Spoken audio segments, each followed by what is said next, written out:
What's up, guys? First of all, I want to say sorry that it's a little bit darker in here. I wanted to do it in this room. It's a little more fun, a little easier for me to be myself and just relax and talk, as well as I feel like the sound is a little better in this room. There's multiple walls for the sound to bounce off of, so hopefully it sounds good. Hopefully it still looks good. Again, sorry it's a little dark. I'm not this dark, but we got some things to go over today. So first thing, really what this is going over, I'm sure you'll know at least a little bit from the title. We're going to be talking about my training and how I've gone about my training. So I've been tricking for about 14 and a half years now. March will make 15 years. So there's a lot of different ways that I've gone about things and a lot of different ways I've thought about things, etc., etc., etc. I wrote some things down to help keep me on task here. Let's just get right into it. There's no rhyme or reason or order to really any of these things. These are all just different thoughts, so bear with me here. Take notes, put them together, and put them in your own order. We're going to be talking about a few things, and then we'll talk about some stuff I do before session to help me get into the session.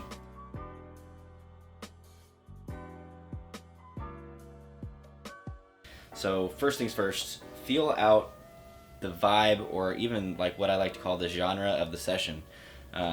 Whether that be the music that you're listening to that day. I mean, I've gone from times of me listening to heavy music or like rock and scream and whatever, or just really chill rap or really hype rap or trap music.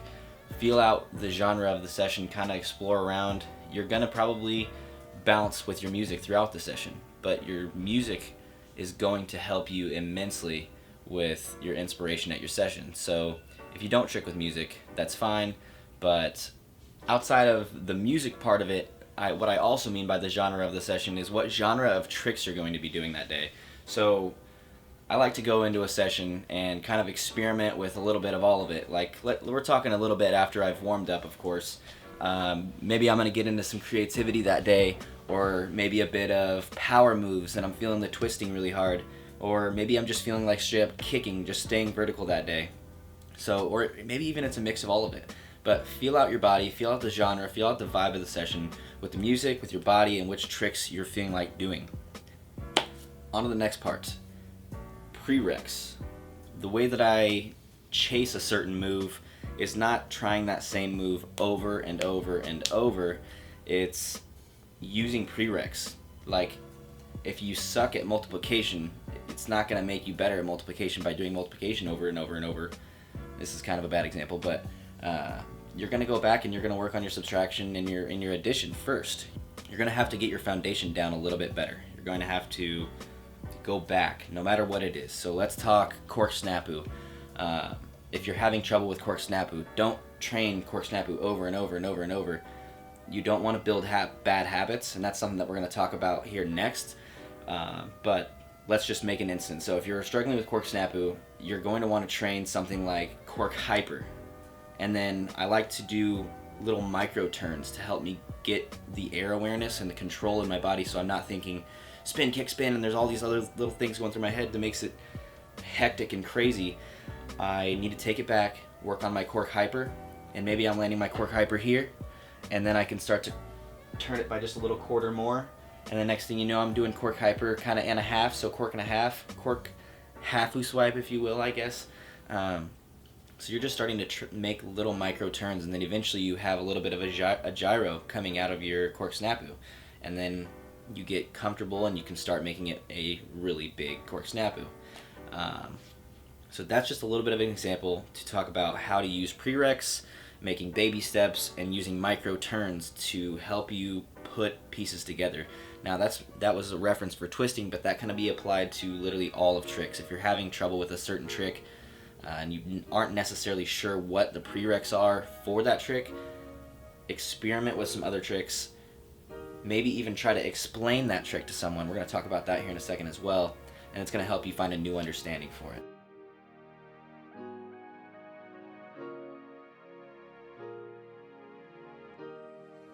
Let's move on to the next piece. Now, I know this might be just a bit strange, but I really like to use or find a way to channel my emotions into my tricks and my emotions and using them to my advantage. So perhaps if I'm angry that day, or even sad, or even happy, or whatever, use those emotions to funnel the energy into your tricks. Really what I mean by that is really what I mean by using your emotions in your tricks is when you know how to channel your emotions in your tricks, and you may learn this later if you don't understand what I mean now, but talk to multiple trickers about this and see how they feel if they channel their emotions into their tricks, meaning generally if you're mad about something, you're probably going to try some harder tricks you're not usually trying. Or if you're happy, you're just going to be experimenting with some other crazy little ideas, or just find a way to use your emotions and let your personality shine through your tricks. It's nice to have someone to look up to and a tricker that you seek to be after their style and kind of be inspired by someone, but most importantly, you should always let your emotions and your personality shine through your tricks. So let your own style be innovated throughout your tricks.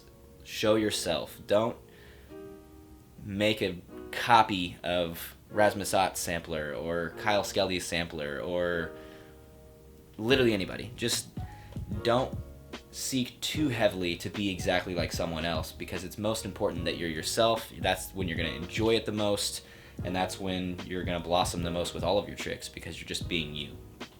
So something that I mentioned a bit earlier, just very briefly, teaching or explaining a trick to someone else, or just even trying to explain what a trick is, or what I really mean by this is honestly trying to break it down and really teach someone that trick.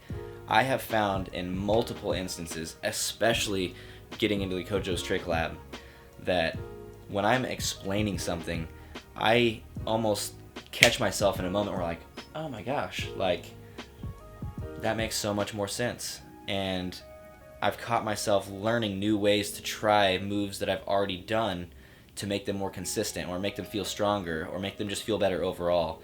I have a better understanding of it the more that I teach it and the more that I break it down, because not only am I breaking it down to someone else, I'm breaking it down to myself.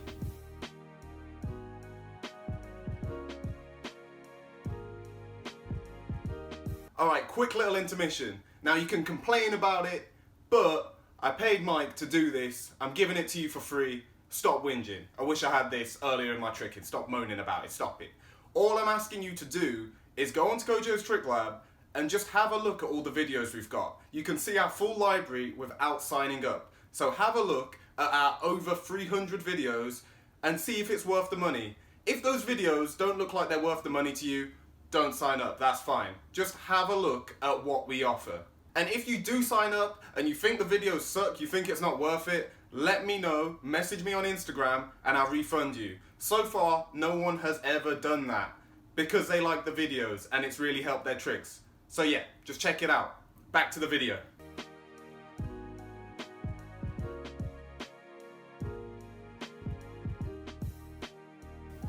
Next thing I want to talk about is, just like we said, where it's important to be yourself and show your personality through your tricks, another important aspect that I really believe in is make yourself your favorite tricker to watch. What I mean by that is examine footage, slow-mo, fast, overall, just watch yourself and study yourself over and over and over, whether that be just editing yourself or even just sitting there and watching it. I'm a big fan of editing it. I enjoy editing. It's something that I like to do in my free time. I have just as much fun editing as I would be playing video games. Now, I get to play video games with friends versus when I'm editing, it's hard to really socialize with anybody else because I'm that zoned. So I want to inspire you to be that zoned into yourself. Watch. I know it sounds bad to be into yourself, but it's not. It's okay. If you want to learn and grow in something, you have to be heavily into yourself and what you're doing, as well as being inspired by others, so you have a good comparison, so you can push and pull from all these different areas. But yes, examine your footage, watch it in slow-mo, break it down. You can see what's going wrong.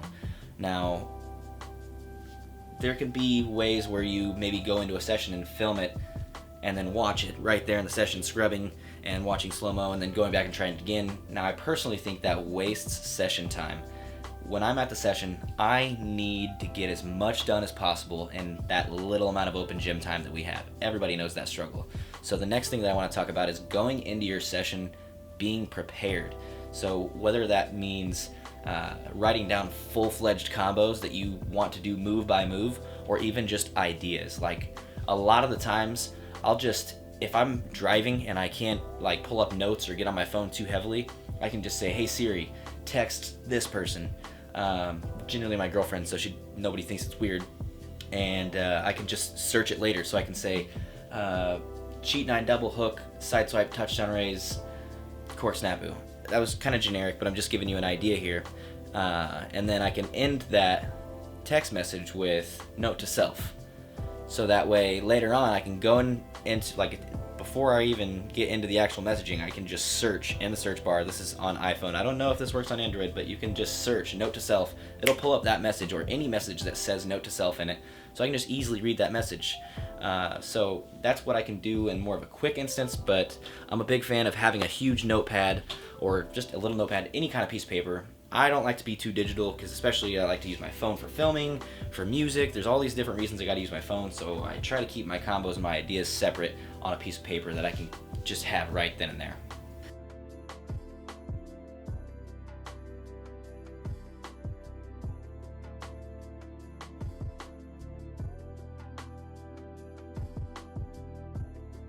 So next thing I want to move on to is stay loose and stay active. So if you're being still, you're getting stiff. Don't couch potato yourself too hard without some sort of stretching or just quick workout or some sort of movement that's going to keep the flow going within your body and your blood and keeping everything fresh and flowing. Because if you're sitting still, like I said, you're getting stiff. So keep yourself moving, keep yourself stretching. Even when I'm at work and I'm just standing up all day long, I'm sure that there's some coworkers that look at me hilariously whenever I'm like grabbing onto a desk and pulling my arm to stretch my shoulders or my back out, or reaching down and touching my toes, or sticking my leg out and stretching my hamstring or my groin. I'm just trying to stay moving all the time. Whether I'm walking around, walking doesn't necessarily stretch those muscles. So especially like the night before, if you just tricked, that next day you should really be stretching heavily so that you're not sore for 3 days in a row or 5 days in a row. You want to keep yourself fresh. That being said, I find it extremely important that you get yourself some tools. Like I have a spiked foam roller and a little rolly thing and a baseball that I use. I'm going to go grab all three so that I can show you guys exactly what they look like. Alright, so here's my foam roller. It's amazing. It's self-explanatory. You roll on it. It kind of deep tissue massages some certain areas that you can roll on it with. You can get really creative with this. And then for the little nooks and crannies, I have this bad boy right here. These things are amazing. You can really work out some lactic acids and make yourself a whole lot less sore. And if I really need to, like I said, I use a baseball. I'm sure everybody knows what a baseball is. I can use that for my shoulder blades on the ground. I can roll that on my groin, my hamstring, however. You can use a tennis ball. You can use a lacrosse ball. There's a bunch of different ways to go about it. I've kind of built up a little bit of kind of endurance to take these things, so the baseball works best for me.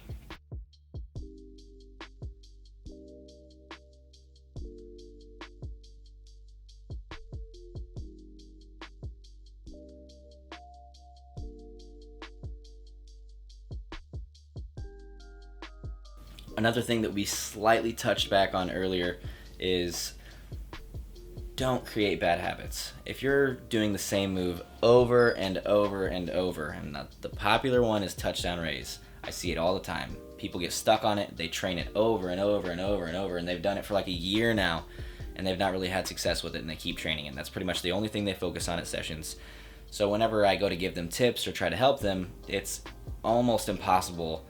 It's not impossible, nothing's impossible, but it's really difficult for them to break away from the habit and the feeling that they've been doing for so long, because their body and their mind is so set in that way that it's hard for them to apply the new thought processes. So if you're struggling with a move, seek help.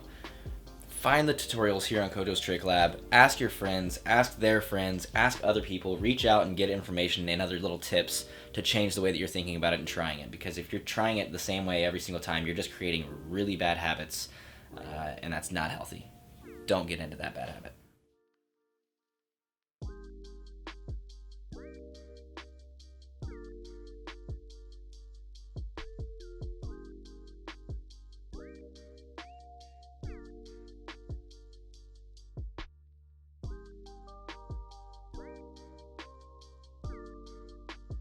So let's go back a little bit and talk about what I've done throughout my time in tricking, these 14 and a half years. So when I started when I was younger, I was involved in my dad's karate school all the time. Obviously, I'm a kid, I don't have a job, I don't have anything else. So when dad comes home from work and it's time to go to karate, I'm going to karate too.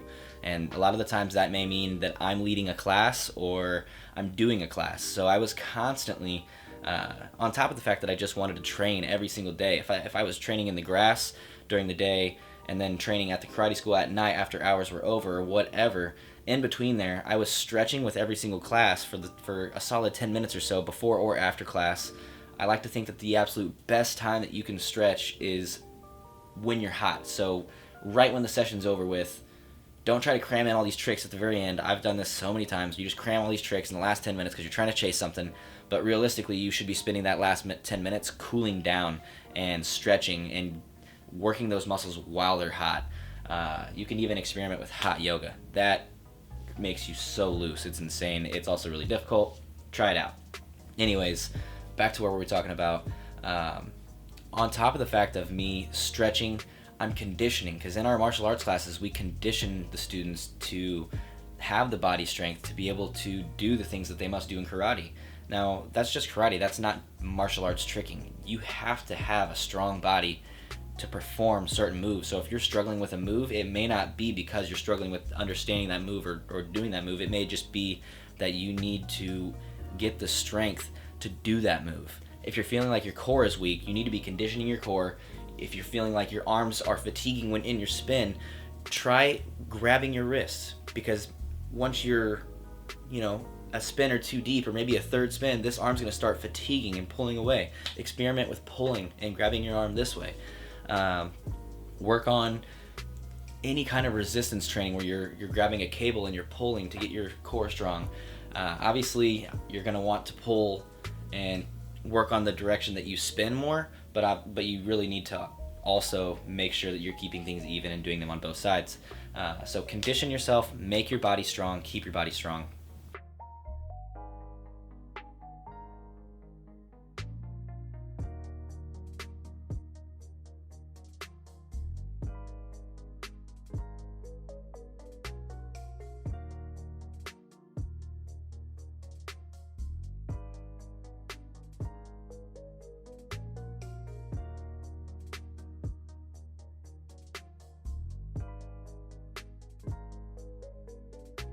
An important thing that every single tricker, not every single tricker, but I'm sure the mass majority of trickers struggle with, is a healthy diet. Try to eat better foods, especially the days that you're going to go session. You probably shouldn't down a bunch of Taco Bell. I don't know if you know what Taco Bell is, but you probably shouldn't down a bunch of Taco Bell an hour before your session, or even that day that you're going to session. You're probably not going to have the best session if you're doing that all the time. So think about foods that are going to be fuel for your body and fuel for your session. That's another thing to think about. So in terms of time spent tricking, stretching, conditioning, it's really sporadic, and it's changed a lot as I'm getting older and I have a job and I have all these other things. I'm not training as much, I'm not tricking as much, I'm not stretching or conditioning as much in a schedule manner, but I'm still trying to fit it in. So if I have to stretch in the morning right when I wake up, just like animals do, it's their nature to wake up and immediately stretch. Think about a cat, maybe a dog, mostly a cat though. When you watch a cat wake up, first thing, stretch. You should be thinking about the same thing. Wake up in the morning, stretch. Throughout the day at work, stretch. Before the session, we're going to talk about those things. We're getting ready to snap right over to those pre-session things right before we finish here, but just stay moving so that you're not getting stiff. That's really all I have to say. We're gonna snap over to these quick little motions that I like to do pre-session, talk about a couple of stretches that really help me out. Those don't necessarily have to be pre-session, but we'll snap over here to the karate school so you guys can see me in a little more of an open space, and we can talk about these movements that I do pre-session and or post-session, and we'll wrap it up.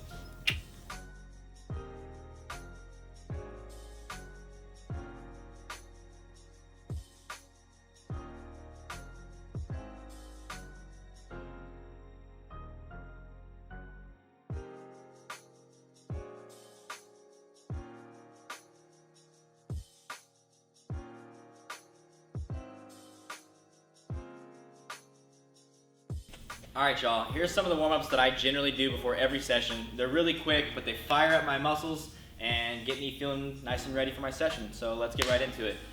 First thing, I just like to take a huge step out, and the focus here isn't to put your weight on your back or front foot at all, but to sink your weight through your hips, to really drop your hips down to the floor. And you're gonna put if your left leg is back, you're gonna put your left arm up, you're gonna shoot your hip forward and let that weight sink down. Now hold that for about as long as you can until it's extremely uncomfortable. You're gonna feel a lot of that parts of your body fire up and light up. Once you've moved on from that, once you're done with this, I'd say 30 seconds to a minute, start challenging yourself to go higher and longer. You're gonna reach down, put your fingers facing the inside of your foot here. This is where you can start to kind of relax. Open up your right arm, reach up to the sky, and then back down. Open up, and you can kind of touch your elbow, move through here. You can open up your hip by rolling out on your foot here. So you can roll out on your foot, tap. Go through that a couple of times, and then you're just gonna stick that front leg, you're gonna straighten it out. Now, you can do kind of relaxed foot, bending over with your shoulders here. You're gonna feel that light up in your hamstring through here. And then you can go pointed toes, and then flex foot. And then same thing with a very slight bend in your knee. A very, very slight bend, relaxed foot, pointed toes, and flex foot. And you're gonna really feel a lot of your hamstring light up. Now, once you're done with that, same thing, but on the other side. So I just had my left leg back. Now I'm gonna go right leg back. I'm gonna go here, boom, 30 seconds to a minute, down, up, down, roll my hip out, boom, go back, same thing, relaxed, flexed, pointed, move through those however quickly as you want. You can take your time with these or you can fly through them, it doesn't really matter. And then create that slight bend in your knee, same thing. So another thing that I like to do right after that is I'll generally jump on the trampoline, tumble track, any kind of trampoline, just to get my fast twitch muscles going. Now, I don't like doing flips on the trampoline because I feel like the timing and the air awareness and everything is just different enough that if I'm gonna do that right before I trick on the actual floor, it's gonna throw me off. Every single time it makes me feel thrown off. So I just jump. I literally get on there and I jump to get my fast twitch muscles going and just warming up a little bit more, having a little bit of fun. You can even bounce on your back and stuff, but like I said, I don't really encourage the flipping because the air awareness and the timing and everything changes as soon as you go to the floor. So that's just to warm up your fast twitch. Now, another 2 stretches that I'd like to go over that are absolutely my favorite. You may have seen them in other areas, maybe YouTube, maybe here on Kojos Trick Lab, but these are 2 of my favorite stretches. We're gonna go over those and we'll call it a night, day, whatever. All right, last 2 stretches, really simple, we're just gonna fly through them. I just like to get my front leg to be equal with my shoulders, so heel and foot to this one and knee to this one, and I get over here and just bow and get over there, stretches your hip. Once you got that down, you can kick this back foot all the way back and get yourself up off of the floor, and then this is when the weight really starts to push into your hip. And then again on the other side, same thing. I like it a lot more with my back foot up like that versus relaxed, but if you're really sore, obviously you'll work in one way and then go into the next. That's the hip stretch. Let's do the last one. Follow me. Now I like to use a door for this one, but because the floor is elevated, I use one door for one side of my body and the other door for the other side of my body. This one's just a little bit more confusing. I've had people get confused as I show this to them, but all you gotta think about is your outside leg is gonna go right behind you and the inside of your foot is gonna lay on that door. You're gonna take your outside hand, reach and grab the door and pull through. This should be stretching and pulling through all through here, and you can angle yourself and change so that you can get pull and stretch throughout all different parts of your body. I'll demonstrate a couple of different ways that I like to do it. You can even put this foot in the back to sink it into a different area of your shoulder and your back.